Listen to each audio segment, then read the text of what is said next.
થોડા દિવસો પહેલા જે અટેક થયો એમાં કેટલાયના સ્વજનો એમાં ખાસ કરીને આપણે જ ગુમાવ્યા છે ભાઈ.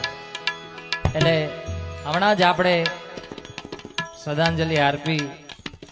જે પણ જીવ 28 લોકો હતા લગભગ આઈ થિંક, તો એમની દિવ્ય આત્માને આપણે પ્રભુને પ્રાર્થના કરીએ કે એમની આત્માને પણ શાંતિ અર્પે.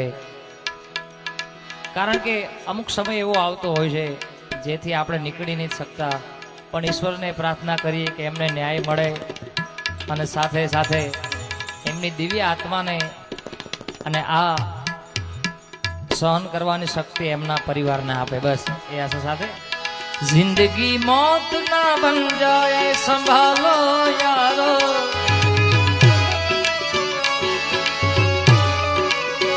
जिंदगी मौत ना बन जाए संभालो यारो,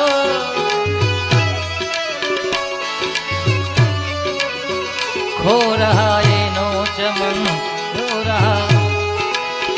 खो रहा ये नो चमन, मुश्किलों में है वतन, खो रहा ये नो चमन, मुश्किलों में है वतन, फल फलों की